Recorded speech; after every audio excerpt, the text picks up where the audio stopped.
Hey Gremlings, second video for the night since Wednesdays didn't get up when I was supposed to. Um, Part of my classics of horror series, Bela Lugosi's Dracula. So I had like an entire month this summer where all I did when I wasn't at work was basically watch black and white Universal monster movies. Um, I'm gonna be honest, Dracula is not my top pick. But it is a fantastic movie, and you can see why it was scary.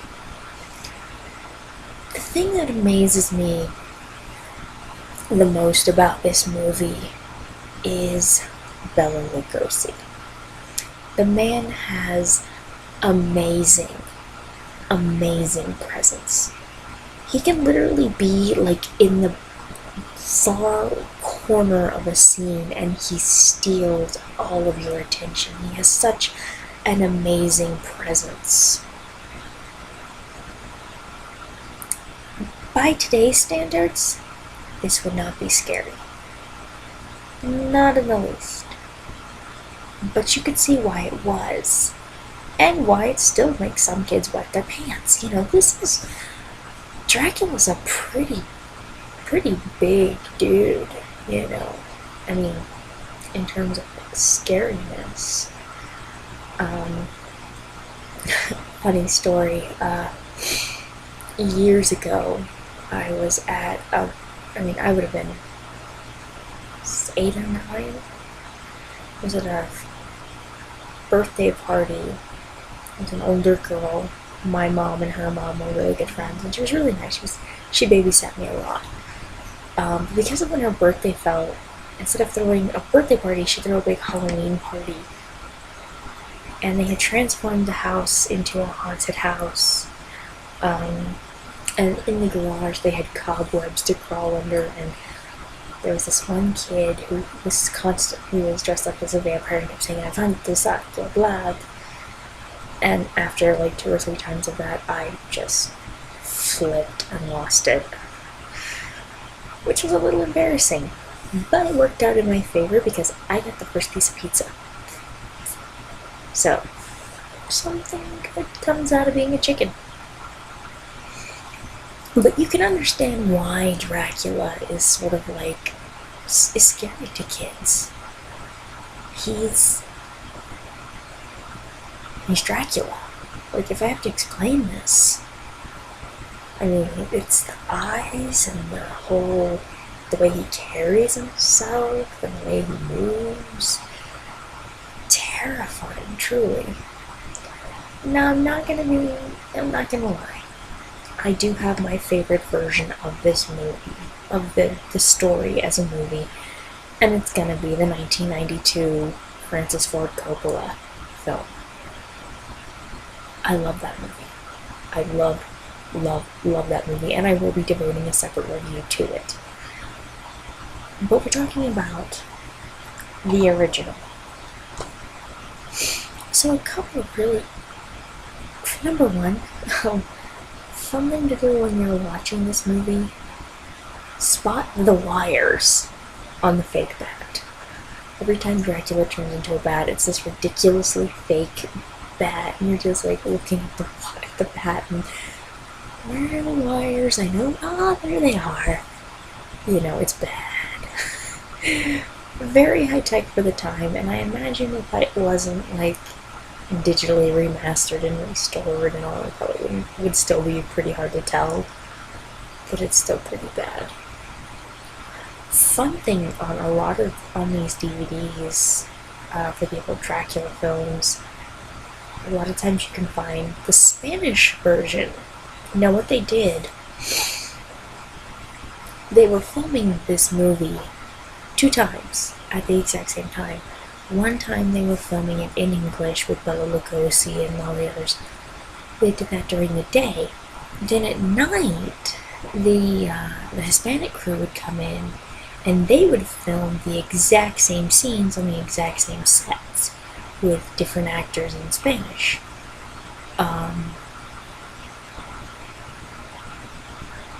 It's it's fantastic to watch.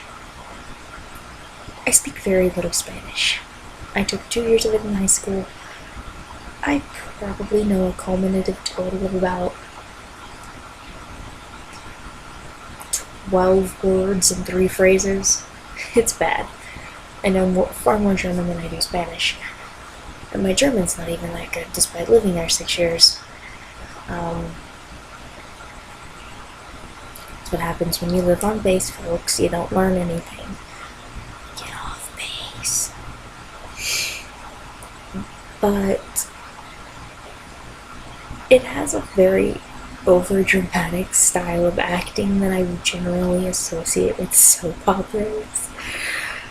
It's fun, but very over the top. So,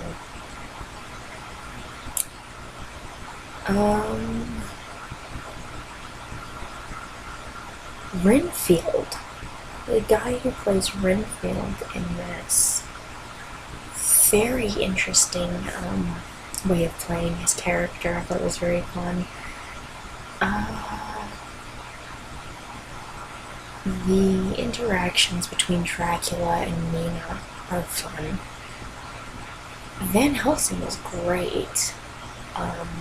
And his interactions with Dracula, basically anytime Dracula is involved, it's really good, but it's really fun when Van Helsing and Dracula interact, because you get this feeling it's a little bit like a much fussier black tie version of the two old men in Grumpy Old Men.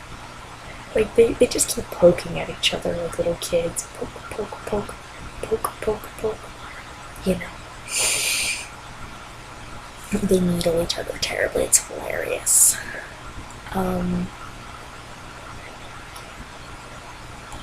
All in all, you can understand why this movie was such a huge success and why it launched Universal monster movies. I mean, because Dracula was the first of its kind. Universal to that point had wanted nothing to do with monster movies. It wasn't until Dracula was such a huge success that they ever even considered trying anything else. It also has a really fantastic style. It was very highly influenced by German filmmaking at that time, which I believe, when was this made? 1931. I think Nosferatu had been made like 2 or 3 years before. I think it was like 1928, 1929 that Nosferatu was made. Nosferatu is generally regarded as being the most accurate to the book horror film in dealing with Dracula. It's black and white. I believe it's silent, but for the score, and I'm not sure there. And Dracula is hideous, you know.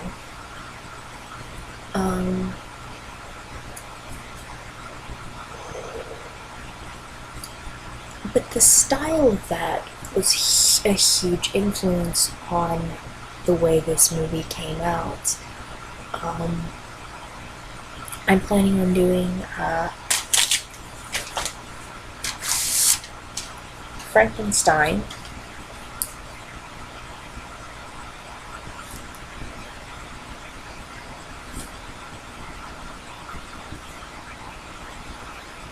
Planning on doing Frankenstein next. And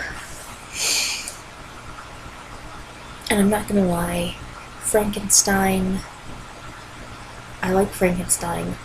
The Bride of Frankenstein is probably my favorite of the Frankenstein movies, and The Mummy is probably my favorite of the black and white Universal horror movies. All three of which have Boris Karloff, and I can't wait to talk about that one. Boris Karloff is an amazing actor, and I love him dearly.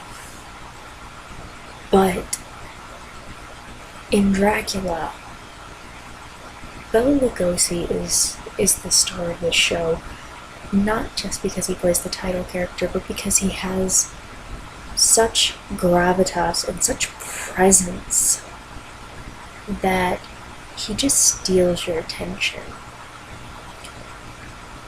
And I really think, if they had gotten anybody else to do that role, I don't think the film would have worked as well. And I don't think we'd have the Universal Monster movies. I could be wrong, but I don't think so. So, that is it for today, Gremlings. Hopefully tomorrow I can get another video or two up. Not making any promises because we know how that turns out. But, keep it real, stay spooky, and check out Dracula if you haven't already. It's a classic, it deserves a look. And as slow as it is, it's a fairly short movie. It's all of... That doesn't sound right, but it's not long. I think it's only like 85 minutes tops. So, check it out. If nothing else, it's worth being able to say you've seen it. Good night, Gremlings.